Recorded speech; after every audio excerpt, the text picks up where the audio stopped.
Welcome to Stitchery Stories, where textile artists share their life in fabric and thread, inspiration, techniques, disasters and delights. And I'm Susan Reeks, enthusiastic embroiderer and textile art dabbler who also loves podcasting. So take a break and enjoy our light-hearted chat, and please share with your friends so they can enjoy it too.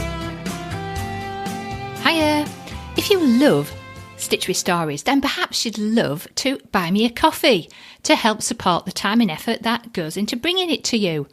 Buy Me a Coffee is a quick and easy little app to basically make a donation to support the podcast. The links are in my bio and website and, well, everywhere really. And all donations are very, very much appreciated. And so, right, talking of cuppers, I think it's time to get the kettle on, get a cuppa ready, get your feet up and enjoy this week's fabulous guest.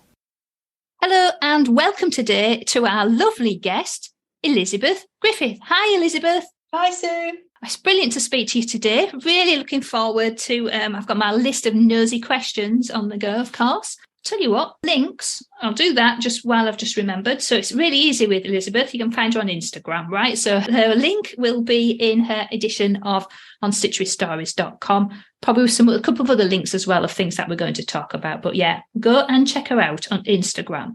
So we've got some really nice things going on there. And I've got a little bio for it as well. And then we'll crack on.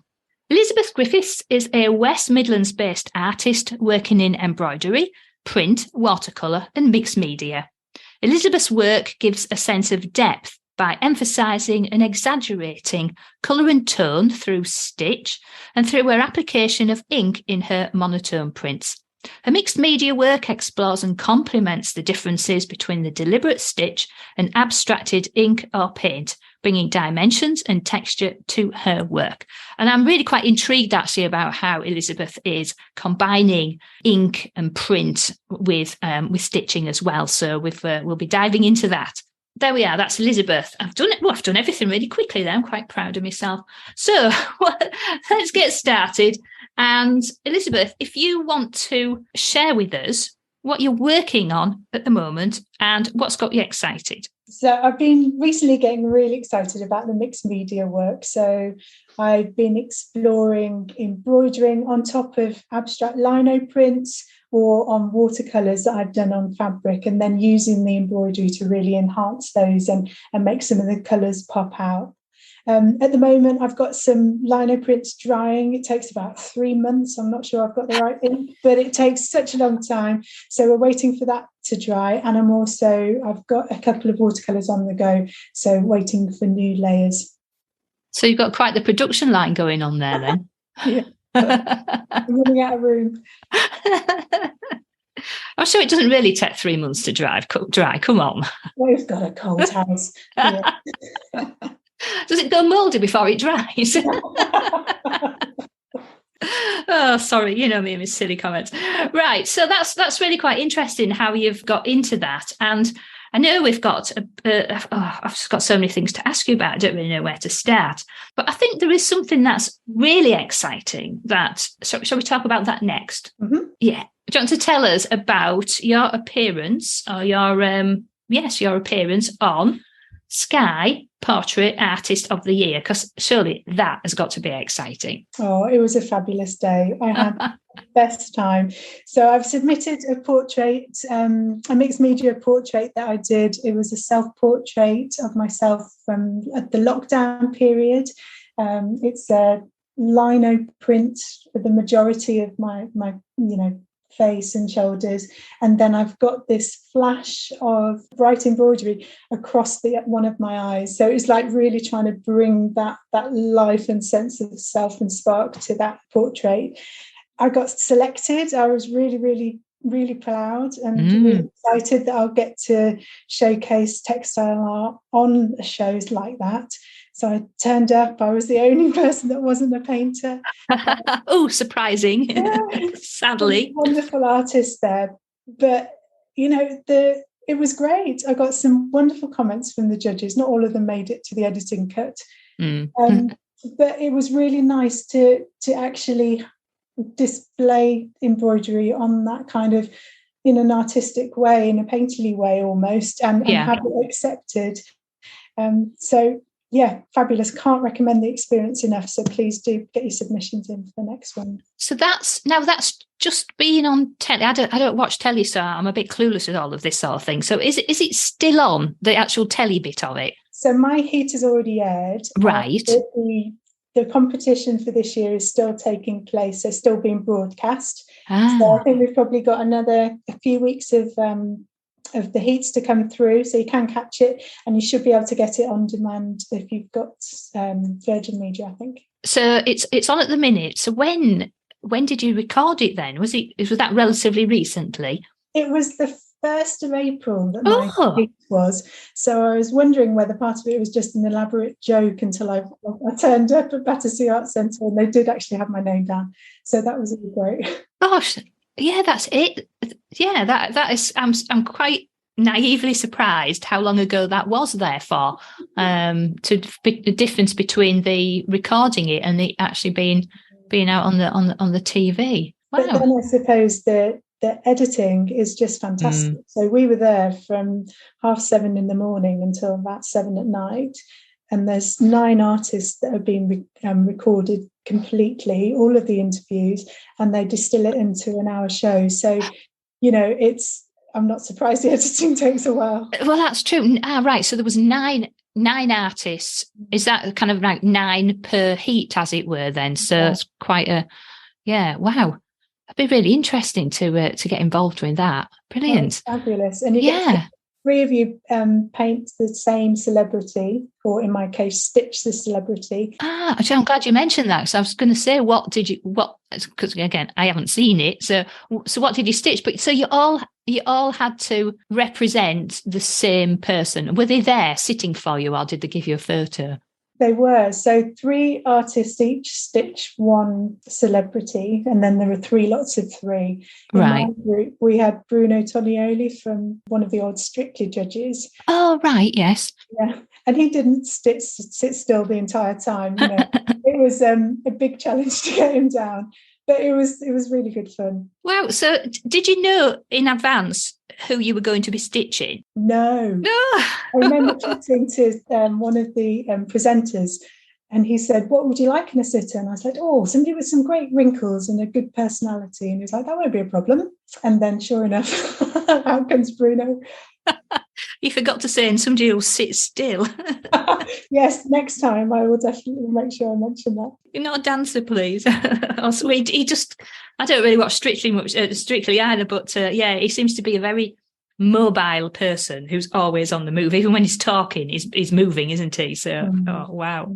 And so how did you go about the challenge, therefore? Of there's other people there with, the pens and the paper and the paint and things, and you're sat there with, had you sort of thought about how you would approach this, given that you only had a certain amount of time as well? Yeah, 4 hours, which is the time that we're given on the show. 4 hours. 4 hours is nothing for a stitch artist. For embroidery, no. No, I take 10 minutes to thread the needle, so it's nothing. And so I had to think quite a lot about how I would adapt my style to do that time. I had all these grand plans of practicing and everything I wanted to do. And then, of course, it coincided with me moving house and having an exhibition on. And so I had no time to practice. But I decided that I wanted to stay true to the stitching bits. Yeah. I wanted the stitching to be the strong bit of it. Yes. So I still did include some of the detailed embroidery on the eye, like I have done in my submission and in my other body of work. So that felt like it was still me, rather than me going and trying a completely different style just to fit in the time frame. So, it was never going to be the Bayer tapestry, as Bruno asked for. But, it was really... I was glad that I stayed true to my media. Yeah. And as you say, part of it as well is, you were there to showcase the brilliance of textile art, how embroidery isn't just some random thing that people did a long time ago. As you say, being selected is fantastic. And then to compete, putting that embroidery in there as well, I think is really great. Hats off to you for sticking with that. So how far did you get? Did you get as far as what you thought you would do? I think I would have always liked to do more. Yeah. My submission had a really nice geometric element to it with this kind of big triangle wedge that was embroidered. Yes. But I just didn't have the time to do something like that. But I think that's the sort of thing I would have enjoyed to bring out. Yeah. So I'll continue to think on about how I can adapt and evolve to a shorter time frame and see what I come up with. Yeah, that's great.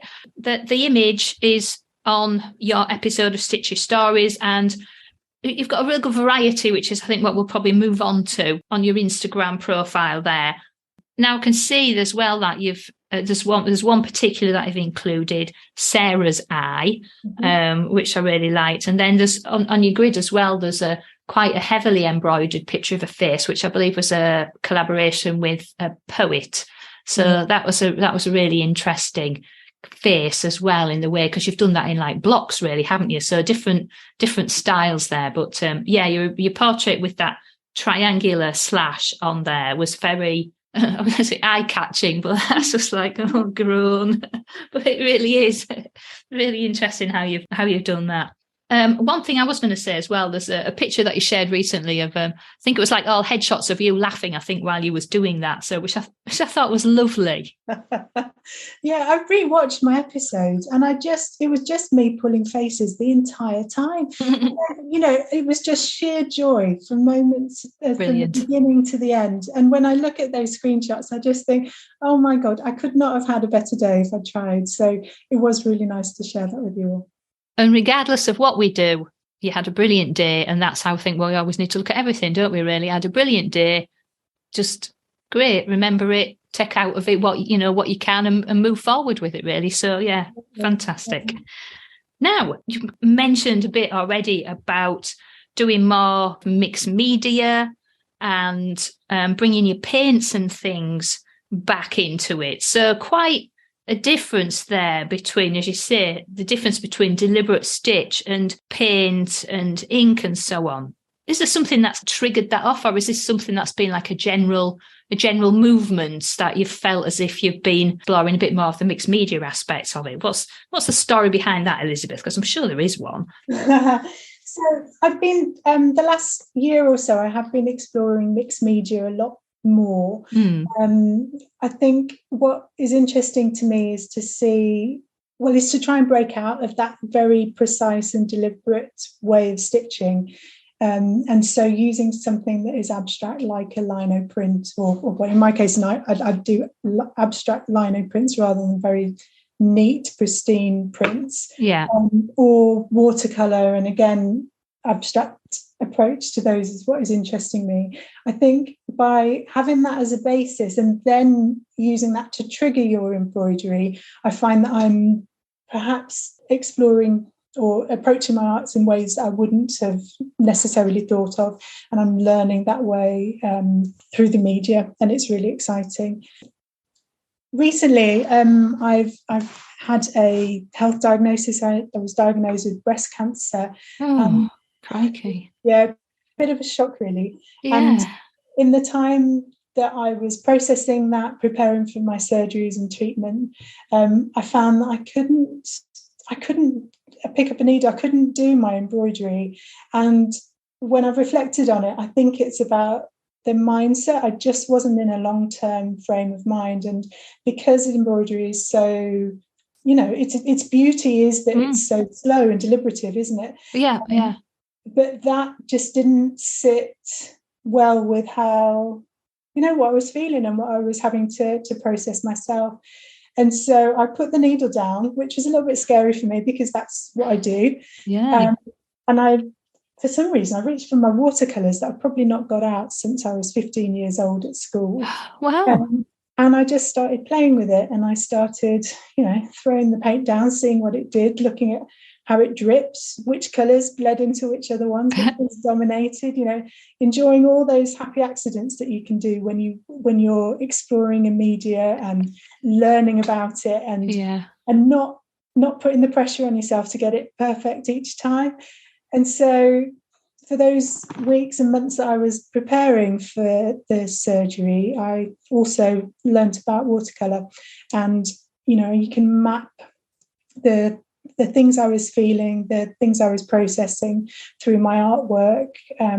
I can see it, and the watercolour that I did the day before my surgery, it still scares me, but I've got it on the wall because it's a really important part of that journey and where I was. So wow, that was really powerful. But then since the surgeries, I have been able to embroider, and I've been able to bring this new love of mine, that's watercolour, with my old love, which is my embroidery, and combine it in these mixed media pieces. Quite a lot of my recent work is floral, and that's because, they were to hand. People were buying me flowers. I got the garden, and so that was what I was drawing and painting and embroidering. And so it has been a cathartic and useful learning experience, and this mixed media is absolutely where my head is at the moment, and what I'm keen to explore more and more in the future. Yeah, wow. Well, when I said I thought there was a story there, crikey. Ooh. Well, where do I start with that? Firstly, I think it's absolutely fascinating. When you said, well, I didn't really feel like doing embroidery. It felt as if embroidery kind of goes on for too long, is too slow. You just weren't looking at it from a longer point of view, which is a fairly powerful lot of thoughts to process anyway. But I can totally understand, why you were feeling that way. But then to turn it on its head and say, well, okay, I want to be creative. What can I do that's almost the opposite, isn't it? You probably can't get anything more opposite to slow embroidery than watercolour paints. Blob, blob, blob. Oh, look, lovely patterns and colours have turned up. Oh, it looks a bit like a flower kind of thing. So that's really interesting how you've brought those things together. And watercolours from a long time ago. What made you think? Did you just think, do you know what? I'm going to go dig them out and have another go? Well, I'd had to get them out for portrait just because I thought I would do a little bit of watercolour splash to bring the embroidery a little bit. Yeah. So they were at the top of the drawer, if you like. Right, It's probably one of the first things that I reached for when I was there. And not least, I got given this lovely set of paintbrushes when I was on Portrait Artist. So that's probably another reason why they were the things I reached for.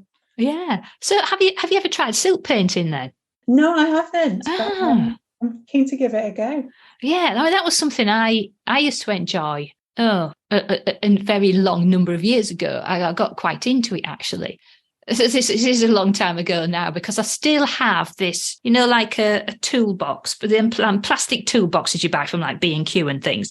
So I've got one of those full of silk paints, right? And I remember when I left my first corporate job, I used to work at Nissan in the computer department there. And as my leaving presents, I got all these silk paints. Somebody said, what do you want? Oh, go get us all these silk paints. Because even then there was probably about £5 a pot or something. Do you know what I mean? So I had loads. It was brilliant. I've still got them, right? It's hilarious. So they are, I have to say, a bit smelly. Now you open a lid and it's just like, oh, it whiffs a bit. But, it's still all right for making things. I wouldn't do silk painting because they're a bit blobby, they're clearly going off. But on kind of rough cotton, they still do all right. And then you can let them dry, put the iron on, and it seals them then after, heat seals them as well. So, but yeah, I used to love the way, as you described there, you put your blobs of, your colour and it runs so quickly. It's just, I just love silk painting. So that might be something you want to kind of explore as a different medium, but the same almost. I guess you still wanted to do some stitching then, didn't you? But with the watercolours. Yeah, I think once I was practicing my watercolour on paper, and then I just love fabrics and textiles. So it was a natural extension for me to, I'll just give it a go and paint on some fabric as well. Right. And then, of course, you've got it on your fabric and I might just do a bit of embroidery there, or that just needs a little bit of extra. And yeah, it's really nice. And what is so wonderful about embroidery is how portable it is. So, if I was feeling like I couldn't get out of bed because I was still in recovery, actually to sit there in bed and embroider over something that I painted when I did feel like I could get out of bed is a really nice balance. So I can still be creative even though I didn't have the energy that I wanted. Yeah. No, that's a really good point, actually. So what's running through this for me is how what you're feeling and your emotions have informed how you wanted to be creative. As you say, you didn't maybe feel like doing some detailed embroidery, so you've turned to paints. And I thought, do you know what? I could do with some nice highlights there. I'll bring some stitching back in because I'm not feeling very good, so I can sit in bed and do it, kind of thing. So it's quite interesting how your kind of physical state, as it were, and the time that you've had and all the rest of it, as you're adapting all the time your creativity to I suppose the time that you've got available, which is something that I think so many of us struggle with as well. Yeah, I've learned, and I've got a really intensive job. I work in public health, and as you can imagine, through the pandemic, that's been a really intensive time. And I learned really quickly that I needed an art outlet. I needed to do my embroidery. Yeah. And so those portraits that I submitted or that you can see on my Instagram feed are very much that kind of, this is my balance. This is how I'm keeping sane through this really intense time. Yeah. And I think I'm certainly evolving and adapting all the time, even before my diagnosis. And so art's just another question, isn't it? It's an essential part of me. And why shouldn't that evolve and adapt and be exciting and keep on learning? And so, yeah, it absolutely gives me joy to keep that spark going and explore new things with it. Yeah, and I think your self-portrait was based on, I think you called it your lockdown self-portrait, wasn't it, really? Trying to show you in that period of time. Yeah, absolutely. And very much recognising that you almost become, when you're working such long hours in that emergency response, you're becoming functional and reactive. And so I was trying to display or portray that there is that two-dimensional part of yourself, but actually underneath there is still you. There's that fire, that spark and that brightness. So that portrait in particular displays both of those parts of my personality. Yeah, I think it does it really, really well too. Yeah, so I think what it also says is that it's on two levels, isn't it? It's you as the healthcare professional, and then inside trying to get out at this point in time and show that flash is your creative, your artistic side. So I thought that really, really worked well. And yeah, I'm not surprised it was selected as well for the Portrait of the Year. And do you know, something I was going to ask and I forgot is, what made you want to submit a portrait for that? What was the thought process behind that? And when did you have to do that? Oh, goodness. I can't remember when I submitted it. It must have been a while ago if it was being filmed in April. Maybe around January. But right. Yeah, I possibly, don't quote me. Yeah. But what inspired me to go for it was how over lockdown, I'm not sure if you took part in it, but the judges and some of the past contestants and past artists did Portrait Artist of the Week, and it was online. That for 4 hours on a Sunday, people would sit and you could draw, they'd chat to the celebrity and they'd be painting along. Right. And it was just something really nice to stop and do that. And both me and my kids, we would sit there and have a go. The first week, one of my embroideries got selected and was on the screen. Ooh. The second week, one of my daughters was.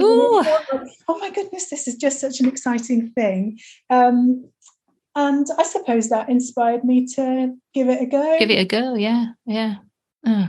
No, I didn't. I didn't do anything of that. I have to say, I've never attempted a portrait certainly not one in stitch. And I think possibly when I did O-level art, well, that dates me for a start off, doesn't it? Right. So when I did art at school, I think I remember doing some kind of a person, which was fairly grim, and I think I possibly did a picture of myself, which was equally as grim. So, have you ever come across those pet portraits by Hercule? You know, he makes like a fat cat, just like a circle with some little legs sticking out. Have you seen him on Facebook? That's what my portraits would look like. So, but it's interesting though how an activity like that, as you say, sparked off that, oh, do you know, I'm going to give this a try. And then, oh, yes, I'm going to submit it. That's really great. I think one of my past guests, Justine Warner, I think she, if I remember rightly, she's been involved in the Landscape Artist of the Year, same kind of different branch of the same sort of competition. Yes. And funnily enough, I was a wildcard entry on the same episode that Justine.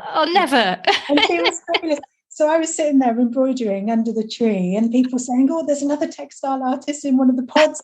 And I was so excited that I was just cheering her on the entire time. It was really nice. Oh, wow. Oh, right. I'm going to have to see if I can find that then. Because, so Justine, if anybody wants to go and catch up with her episode from, a good couple of years ago now, she does these brilliant landscapes of North Yorkshire made out of like old ties. There's ties lurking around in the background of them. So it'd be quite interesting to see what she did with that. Oh, that's really interesting. So you entered for that as well, did you? The landscape one? Yeah. Right. Oh, it is. Got a day out at Compton Verney. It was fabulous. I propped myself right next to the river and the swans weren't happy. So, it was just, a really interesting day. Lots of artists around. The rain. And that was great. I got shortlisted by the judges. So, and again, a really rewarding experience. And my success in that was another reason why I thought, well, I'll just give it a go when it came to the portrait artist. Yeah. Oh, well, do you know, I'm so glad I asked that question. Wow. That's you sometimes you can't make these things up, can you? Do you know what I mean? Who'd have thought it? Right, I'll have to go and find Justine's one as well then. Excellent. Right, so, well, as I say, it's always worth trying, isn't it? And I think sometimes that little voice in our head, oh, what you're going to put in for that? You're rubbish at doing that.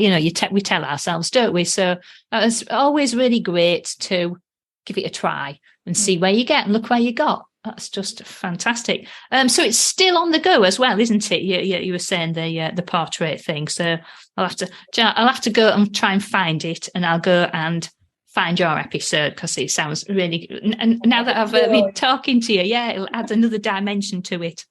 Right now, the other thing that I was going to ask you about was, so obviously you mentioned you'd got dug out your paints from like basically when you were at school. So have you always been interested in art and creativity? Yes, it's always been normalised. So my mum's side of the family in particular were really creative, particularly with textiles. And so there's it's always been something that's there. Right. And I'm really lucky to have the skills and the patience to be able to explore that more. I did a degree in architecture and I ended up sewing my way through some of that. So I would stitch personal architecture or do my plans and elevation, through machine embroidery.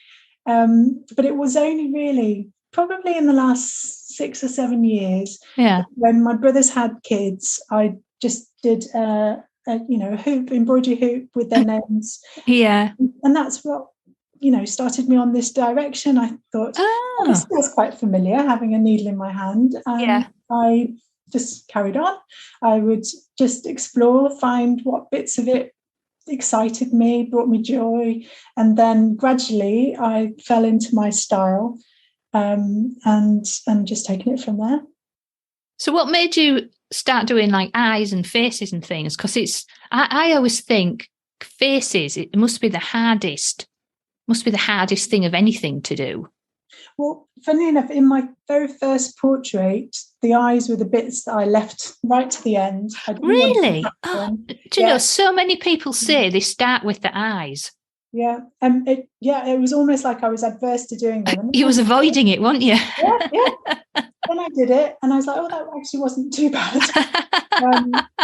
And then the eye portraits in particular have really progressed in the last year or so since lockdown. Yeah. They were a way of bringing my friends and family into the house, really, because you know, in our family bubble, didn't get to see them. And so I was trying to bring that spark of life of the people that I was missing into the family home. So the eye portrait, Sarah, that you can see, that's my best friend, you know, so there she was, looking at me quizzically, smiling, twinkling, and that it was just a way of helping to get through that really difficult time. Yeah.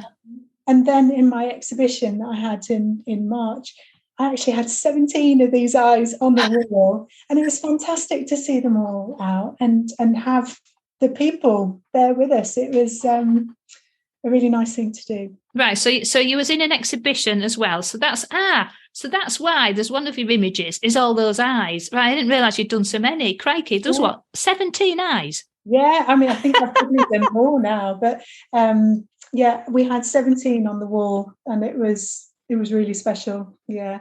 So I had my first solo show. I was really lucky that I won the People's Voice in an open exhibition at my local art gallery, Right. And they invited me back to have my own solo show. So I went, you know, progressed, built up a body of work and worked out how we were going to do it and hung it. And it was a great experience. And the gallery and the people running the gallery, Simon and Sarah, was so absolutely so supportive. And it was really brilliant.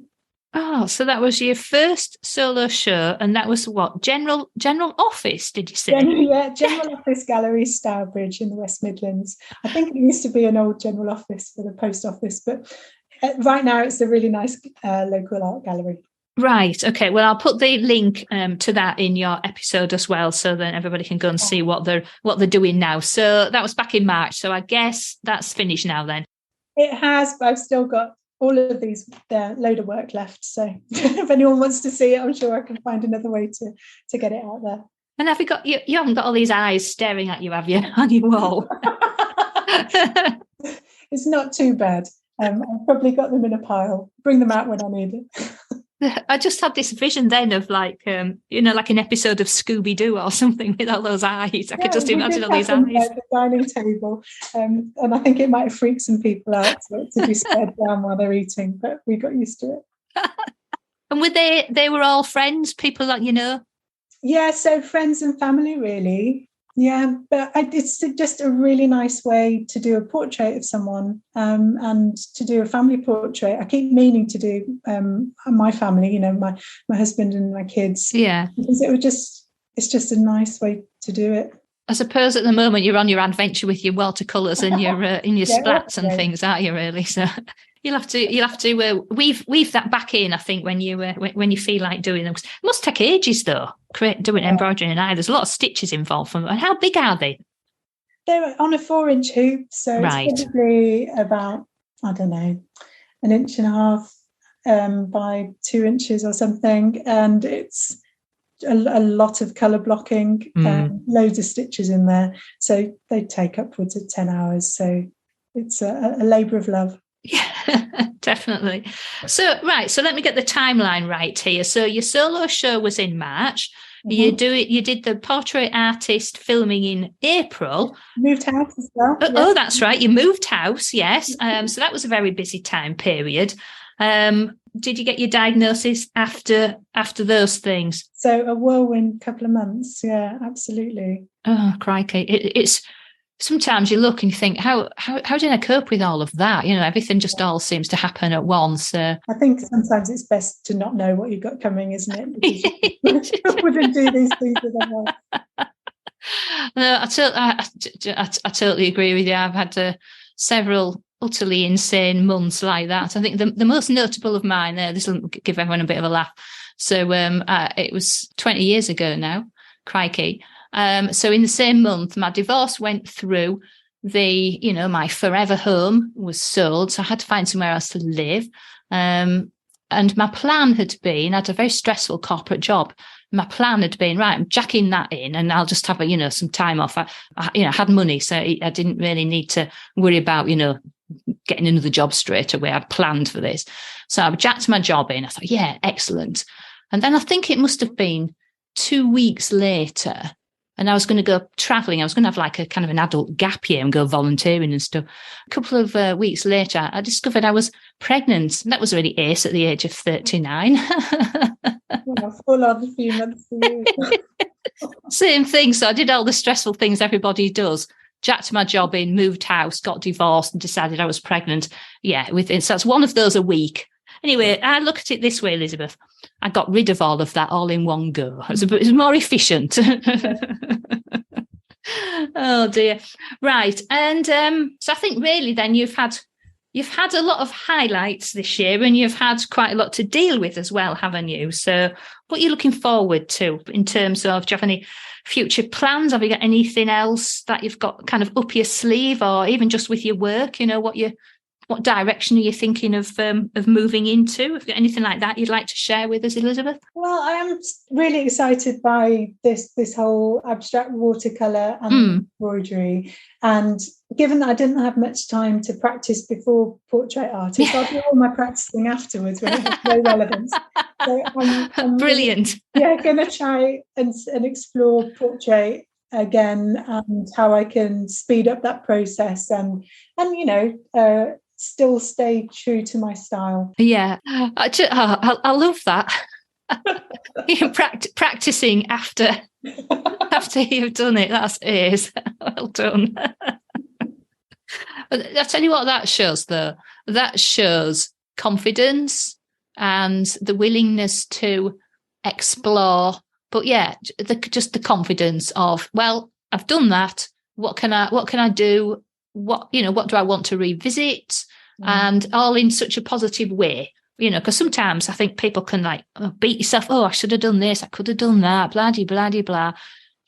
Let's go and practice afterwards. Do you know what I mean? So I love that attitude. That's really refreshing. Thank you for sharing that bit with us. I love that.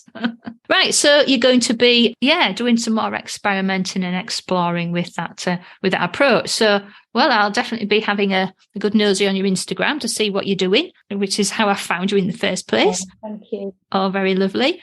So I have to say, Elizabeth, thank you so much for sharing your, a year full of highlights and sadness as well, part of our story, isn't it? But thank you for sharing your story with us today and how it's been reflected in your art and your creativity. So I'm sure everyone will be really, really pleased that you've been brave and, and entertaining and that you've shared your story with us. So thank you so much, Elizabeth. I am so glad that I found you in a rabbit hole on Instagram. Thank you, Sue, for having me. It's been wonderful. Oh, it's been a pleasure. If you enjoyed this episode and want to hear more, then please join the Stitchery Stories fan club so you can get an email when a new episode is released. It's a quick and easy way of listening and of keeping up with any news and information around this podcast. Please visit stitcherystories.com. Of course, you can listen to Stitchery Stories on plenty of podcast apps at Apple Podcasts, Google Podcasts, Spotify and plenty more besides. You can also ask your smart speaker to play Stitchery Stories podcast too. But wherever you listen, why not leave us a rating and a review to encourage other people to listen too? I very much appreciate you taking the time to do that for me. So that is the end of our Stitchery story for today. Keep stitching, keep smiling, and keep creating your very own Stitchery stories.